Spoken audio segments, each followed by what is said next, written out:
This is my favorite scene of The Chosen Season 5, and not just this episode, the entire season. So let's jump into this one. Has to do with Herod and Caiaphas. And right off the bat, we're gonna have some interesting things to talk about culturally, historically, and of course, in this section, we're gonna see some scripture, but most of it really ties to the underlying of the big bad villain of Season 5, which isn't Pilate, which isn't Herod, and it's not even Caiaphas. We're gonna talk about it here.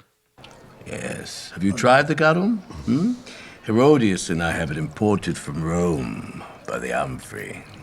Okay, let's talk about that first sentence here. Have you tried the garum? Herodias and I have it imported from Rome by the amphorae. So an amphorae is a giant vessel for holding mostly liquids, but you can put really anything in it.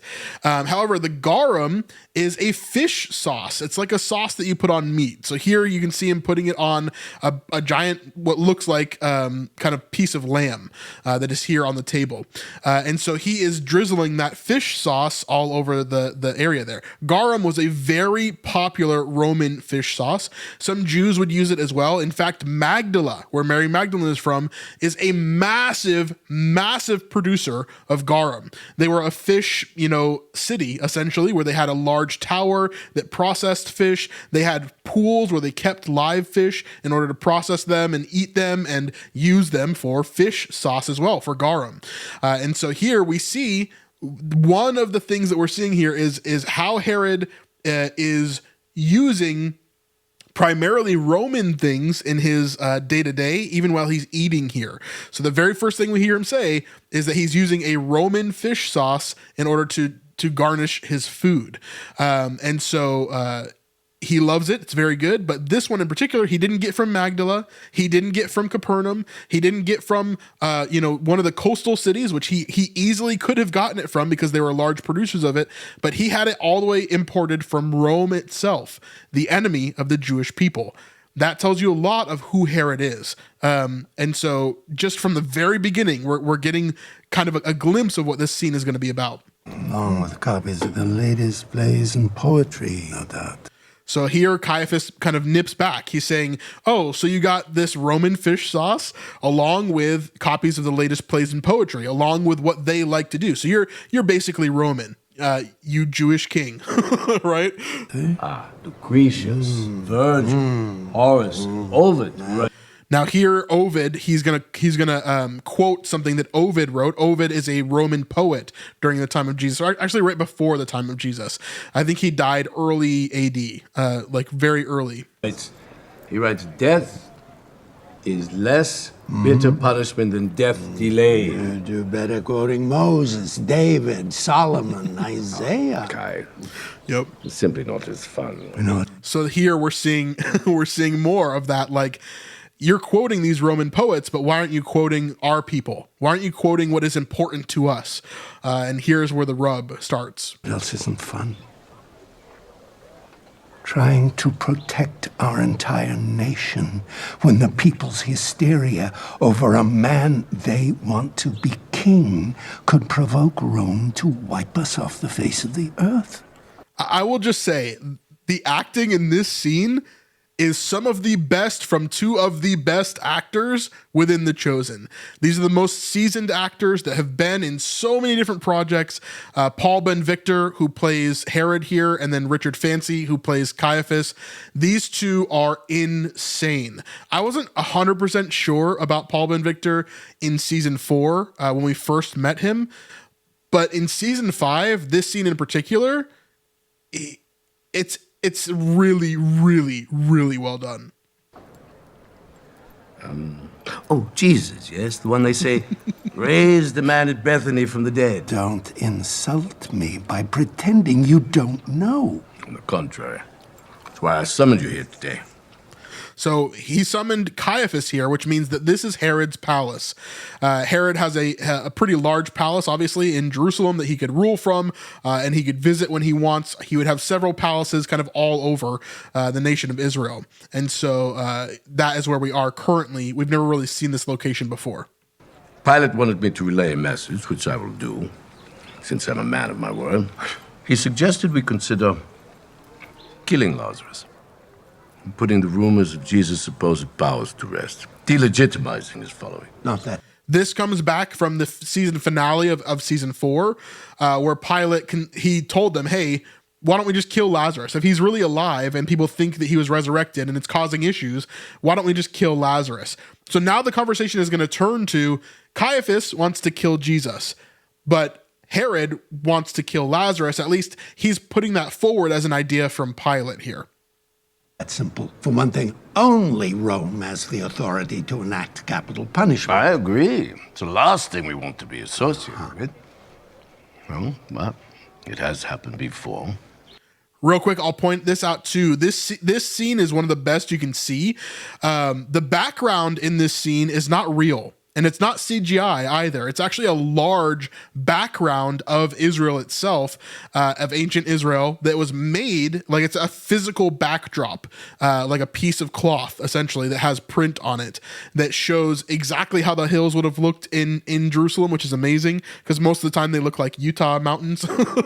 But here they look exactly like the hills in Israel look. And then you also have the ancient city itself, kind of all the way across, but that is a backdrop. It's not CGI. It's not in camera. Well, it's in camera, but it's not like added on later. It's an actual backdrop there, which is really, really cool. You should know. Your father-in-law, he knows. And your people have already tried to stone Jesus to death. Your people?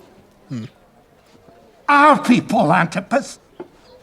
So you see there, he's pushing back already, right? He's saying, your people? You mean our people? What are you talking about? You're the king of the Jews. Like you're supposed to be the guy that is leading us, right? Even though he's been put in place by Rome. And guess who else has been put in place by Rome but Caiaphas? You act like you're not one of us. You're obsessed with Roman culture, their music, their chariot races, their condiments. Wearing a toga. Quite comfortable, actually. I love that. Quite comfortable, actually. know how you survive in this heat, suffocating yourself under all these layers and layers of layers. Received a prophecy from God. Oh, I'd forgotten the two of you speak regularly, yes? Has he said anything about me? The prophet. That's one of my favorite lines right there. Has he said anything about me? I forgot the two of you speak regularly, don't you? Oh, that's so funny. The prophecy. We're going to bring this up in a second, but this is scriptural here. Prophecy is that one man will die for the people so that our nation will not perish. Are you sure this prophecy came from God and not your wife's father? Okay, we're gonna dig really deep into that sentence in just a second. Let's hop over to the prophecy here. Here is Caiaphas's prophecy in John chapter 11, verse 49. But one of them, Caiaphas, who was the high priest that year, said to them, "You know nothing at all, nor do you understand that it is better for you that one man should die for the people, not that the whole nation should perish." He did not say this of his own accord, but being high priest that year, he prophesied that Jesus would die for the nation, and not for the nation only, but also to gather into one the children of God who are scattered abroad. From that day on, they made plans to put him to death. And so here we see Caiaphas's prophecy is actually biblical. This is a prophecy that he felt like God was telling him. Now, whether that is true, that he actually felt like God was saying that, which most likely it was, or whether he made it up himself, that's definitely something that we could discuss. But in the show, for sure, he believes that God actually is saying this. This is actually a prophecy that is to come. Hey, real quick, I just want to interrupt the video to ask you to subscribe. I don't often do a hard sell for subscriptions, but I'm really trying to make it to 60,000 subscribers by September. If you could be a part of that, that'd be amazing. I really am looking forward to the community that we're growing here, and it's been an amazing 2 years since we started this channel. So thank you guys so much. Lots more to talk about in The Chosen Season 5. You do not want to miss this week and the rest of our continuing coverage of everything. There's a lot to talk about. So anyway, let's get back to the video. How dare I seem to remember Annas. I do have sympathy for you marrying into his family, by the way. had such a penchant for killing his adversaries that Pilate's predecessor, Gratus, had him removed from the office of high priest. I know he's still exerting enormous influence on you.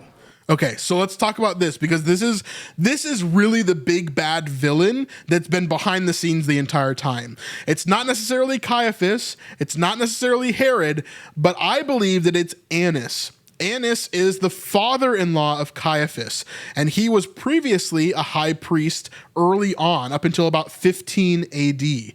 Now, Annas is a character that we have not seen at all in The Chosen. We will almost guaranteed see him in season 6 because Jesus is going to be brought before him. And why is that? Why would someone who used to be a high priest be so important?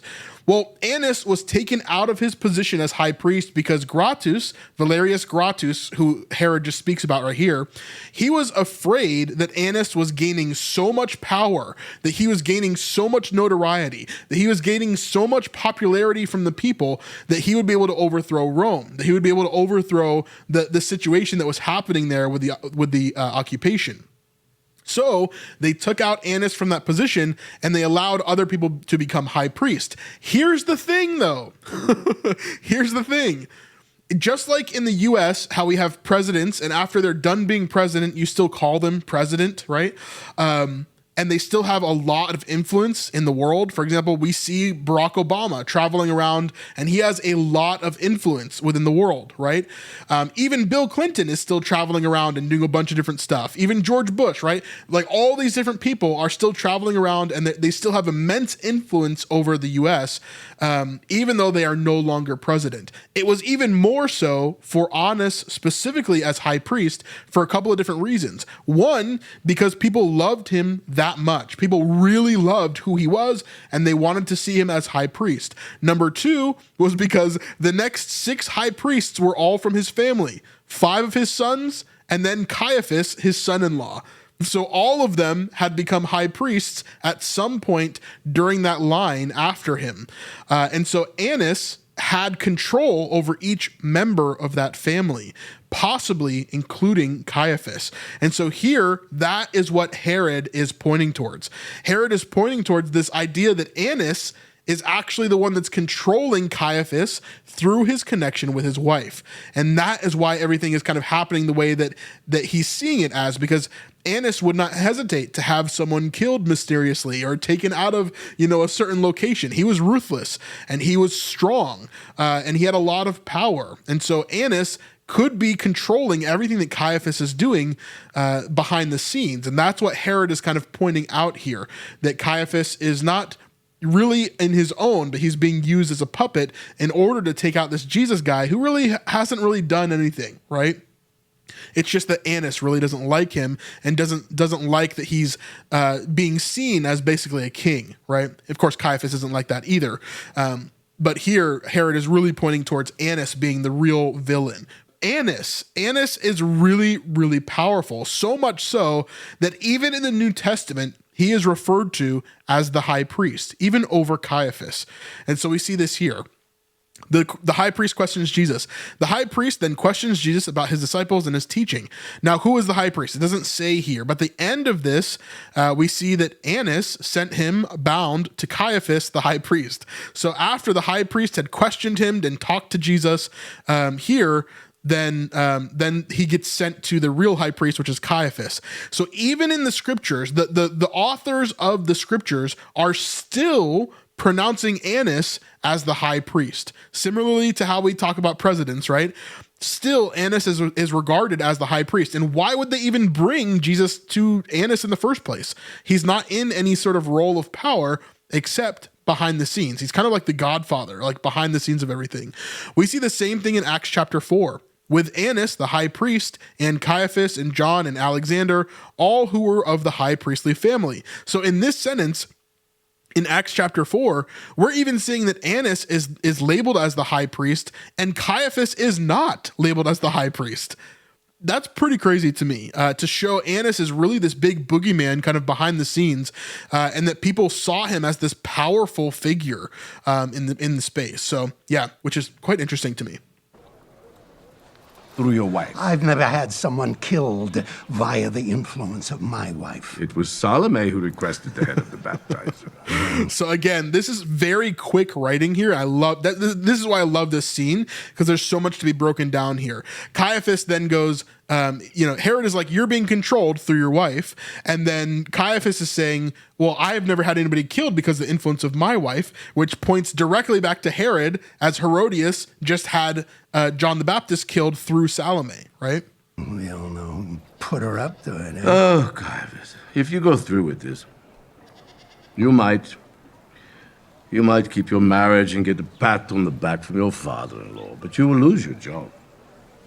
The case against Jesus is thinner than a silk strand. Yeah, this is very true. The case that they have against Jesus right now is really just a religious one. It's not a legal one as far as Rome is concerned.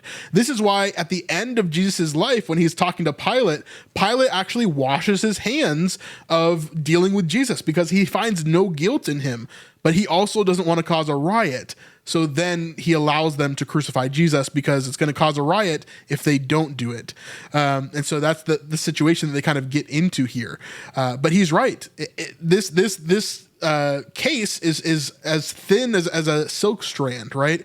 And if Caiaphas goes through with this, especially at this moment right here, then he's going to lose his job for sure. As far as Rome is concerned, they have no regard for Torah, what you deem false prophecy? only for the rule of imperial law. They don't care if he's a threat to you. They care only if he's a threat to them. And from what I've heard, he's only preached peace and forgiveness and love, humility, a bunch of other boring stuff. I love that line too. It's so good. And performed harmless magic tricks, which honestly I would love to see. I'm always game for a fun illusion, huh? He spooked me at first. Between you and me, I thought he might be the baptizer back from the dead to avenge me. So this is a scriptural thing as well. We actually see this in scripture that whenever Herod had heard about Jesus, he thought that he was John the Baptist who had come back to life to avenge him, basically. And so he was afraid of that. But obviously then he figures out it's Jesus and not John the Baptist kind of resurrected. But now he just seems amusing. The people herald him as king, the son of David. But has he identified himself as king publicly in those exact words? This is really the only thing that Herod cares about when it comes to Jesus. Caiaphas is trying to turn him. He's trying to say, hey, haven't you heard that he's claiming to be king? And Herod is like, well, actually, no, he hasn't said that. And he hasn't said that himself, right? Other people may have said that, but he hasn't said that publicly in those exact words. Like, no, I don't believe that to be true, right? Where Caiaphas is trying to convince him. He's trying to get Herod on Jesus' bad side here. Not that we have on record. Then how will you defend your actions, Caiaphas?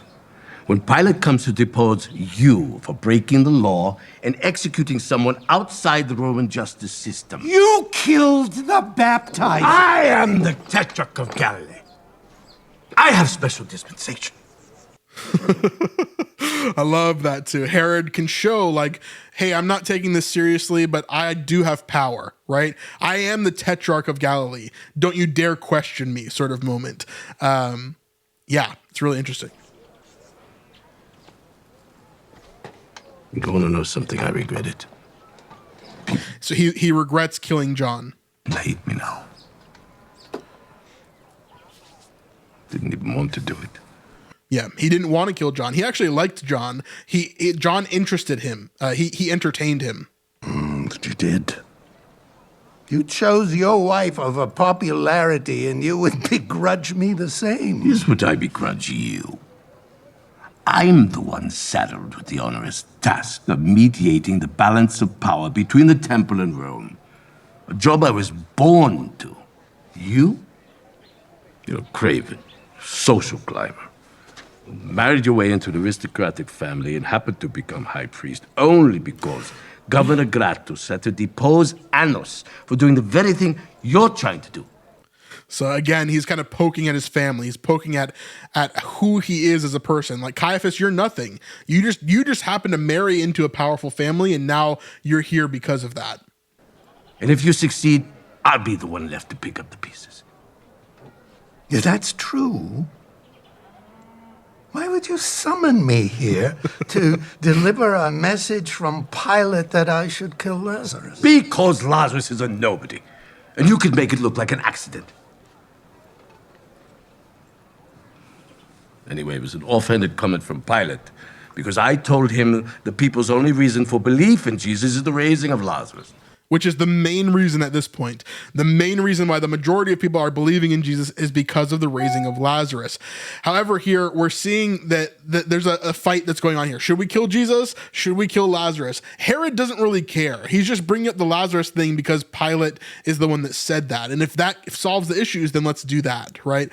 But he's afraid of killing Jesus because he knows the outcome of it is, one, Caiaphas is going to get wrecked, right? He's going to lose his job. There's a bunch of stuff that's going to happen there. But also it could incite a lot of riots and cause a lot of issues with Rome, which is the last thing that Herod would want to do. Jesus is different. It's Passover. There's too many people here. City's on edge. Your paranoia is clouding your understanding of my intentions. I'm under no delusion that my position as high priest could survive an illegal and unpopular execution which would likely prompt rioting in the streets. Then what are you doing?